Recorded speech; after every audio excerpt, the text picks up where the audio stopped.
भाई देखो, बहुत इंपॉर्टेंट टॉपिक है आज का कि आप कैसे सारे नेचर ऑफ अकाउंट्स को फॉलो करोगे और कैसे रूल इम्प्लीमेंट करोगे। इसे देखो, पर्सनल रियल नॉमिनल का जो रूल्स है, आइडेंटिफिकेशन है, कौन किस ग्रुप में आता है। जैसे कैपिटल कौन अकाउंट होगा, पर्सनल अकाउंट होगा क्योंकि लाइबिलिटीज है, और पर्सनल अकाउंट किसी न किसी व्यक्ति को रिप्रेजेंट करता है। कैपिटल तो किसको करता है, प्रोप्राइटर को, तो कैपिटल रिप्रेजेंटेटिव पर्सनल अकाउंट है। ड्राइंग, जब मालिक पैसा विड्रॉ करता है तो उसको ड्राइंग्स बोलते हैं। अब बाय नेचर ड्राइंग्स हमेशा डेबिट होता है क्योंकि ये ऑनर को रिप्रेजेंट करता है। लोन पर्सनल अकाउंट का नहीं, कैसा है, रिप्रेजेंटेटिव, और लोन इज योर लाइबिलिटीज हमेशा बिलोंग करता है पर्सनल अकाउंट से। देनदार हो लेनदार हो पर्सनल अकाउंट से होता है। और ये कैसा पर्सनल अकाउंट हो गया, रिप्रेजेंटेटिव। पता नहीं आपको राम लोन दिया है कि श्याम लोन दिया है कि एचडीएफसी बैंक लोन दिया है, पता नहीं है। तो ग्रुप ऑफ जब पर्सनल अकाउंट रिप्रेजेंट करेगा तो उसको हम लोग बोलते हैं nominal representative personal account. Mister Modi, doesn't matter कौन मोदी के बारे में बात करें, लेकिन किसी पर्सन का नाम है, हो गया तो ये हो गया तुम्हारा मिस्टर मोदी।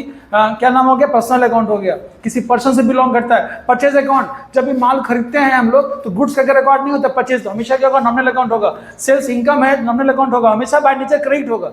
अब सेल्स को हमेशा क्रेडिट करेंगे, परचेज हमेशा।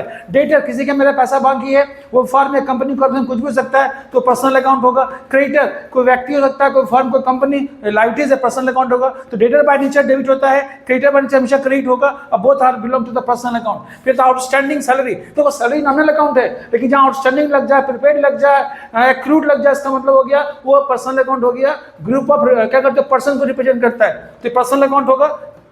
और हमेशा नेचर क्या चीज का होता है, आउटस्टैंडिंग सैलरी हमेशा लाइबिलिटी होता है, हमेशा क्रेडिट नेचर का होगा। एडवांस सैलरी तो नॉमिनल अकाउंट है, लेकिन जब एडवांस लग जाए, प्रीपेड लग जाए, तो उसी आधार पे पर्सनल अकाउंट हो जाएगा। तो इसको भी बोलेंगे मतलब पर्सनल अकाउंट हमेशा डेबिट नेचर का होता है। पेटी एक्सपेंस है, छोटा छोटा खर्च हो या जो इंपॉर्टेंट खर्च होता है वो कॉमन खर्च को बोलते हैं, चाय कॉफी बिस्किट मेंटेनेंस, वो सब पेटी एक्सपेंस होगा बिजनेस का, तो भी नॉमिनल अकाउंट होगा। पेटी कैश जो करंट एसेट्स है, ये भी रियल अकाउंट होगा। बाकी देखो, investment, bank, overdraft, cash in hand, खती ट्यूटोरियल, अमरवाड़ी कॉलेज, ये आप लोग को टास्क है कि अगर आपने मेरे वीडियो को समझा है बढ़िया से तो आप इसका जवाब दोगे कि कौन किस अकाउंट से बिलोंग करता है। मुझे इंस्पिरेशन मिलेगा, मुझे अपनी गलती का एहसास होगा कहाँ मुझे और बताना चाहिए, क्योंकि रील्स में बहुत फास्ट बनाना पड़ता है और लोग उसको उतना ज्यादा टाइम देना नहीं चाहते, लेकिन बार बार कहते हैं ये टाइम इन्वेस्ट है आपका, आप ध्यान से देखिए। Okay, all the best. और आप फिर हम इससे क्वेश्चन देंगे। देखो, रूल्स को कुछ एग्जांपल से प्रूव करते हैं, छोटे छोटे एग्जांपल देकर के। जैसे देखो, which account will be debit और क्रेडिट, कौन अकाउंट डेबिट होगा, कौन अकाउंट क्रेडिट होगा जब हम लोग ट्रांजेक्शंस करते हैं। तो ऐसा लिखता है, स्टार्टेड बिजनेस विद कैश 10,000, है ना। तो कहीं इफेक्ट क्या पड़ा है, इफेक्ट, इकोनॉमिक इफेक्ट कहाँ पड़ा, पहले आपको ये देखना है। एक कैश पे पड़ा और एक कैपिटल पे पड़ा, क्योंकि इसका रिएक्शन देखो, started business with cash of 10,000, तो इसका पहले देखना होगा ट्रांजैक्शंस पे, बिजनेस के एंटिटी पे किस किस बुक ऑफ अकाउंट्स पे इफेक्ट पड़ता है। तो एक कैश पे पड़ता है, एक कैपिटल पे पड़ता है। Cash belong to real account और capital belongs to personal account. तो ये लोगों का नियम क्या है, डेबिट व्हाट कम्स इन, तो cash will be debit. Capital account मालिक को रिप्रेजेंट करता है, तो debit the receiver and credit the giver, तो ही इज द गिवर। तो ये क्या हुआ, गिवर हो गया। तो cash account debit to capital, cash को डेबिट क्यों किए, क्योंकि ये रियल अकाउंट है, और ये क्या हुआ, इन हो गया। और कैपिटल अकाउंट में पर्सनल अकाउंट हो गया, और ये गिवर हो गया, रिप्रेजेंट कर रहा है किसको, ऑनर को। तो ये फिनिश हो गया। एक क्वेश्चन है, स्टार्टेड बिजनेस लोन है, लोन ऑफ 10,000, बिजनेस स्टार्ट हुआ 10,000 से, तो इसका देखो इकोनॉमिकल इफेक्ट क्या पड़ा, पहले तो एक पड़ा किस पे, कैश पे पड़ा, दूसरा पड़ा लोन पे, है ना। यहाँ मालिक लगाया था, तो मालिक के कंट्रीब्यूशंस को अपने टर्म में पूरा एक्सप्लेन किए हम कि मालिक के जो कंट्रीब्यूशन होता है, anything contributed by the owner is called capital. यहाँ लोन का मतलब हुआ अदर देन प्रोप्राइटर, तो उसने पैसा दिया है 10,000 रुपया, तो कैश पे इफेक्ट पड़ा और लोन पे पड़ा। पैसा आया ना भाई मेरे, cash belongs to real account, तो डेबिट व्हाट कम्स इन, तो कैश विल बी डेबिट, तो इन हो गया है, तो कैश को डेबिट करेंगे। और लोन, पता नहीं लोन बैंक दिया है कि राम दिया है कि शोहन दिया कि मोहन दिया, लेकिन ये पता है अदर देन प्रोप्राइटर है, तो it's represent to the group of person, so it is called representative personal account. Representative personal account हो गया। तो यहाँ तक cash to capital, cash to loan. उसी प्रकार कभी कभी होगा एंट्रीज होगा, अब याद रखना कैसे बनाया जाता है। फिर लिखा रहेगा, मान लो salary paid to Mukesh as a manager of ₹50,000।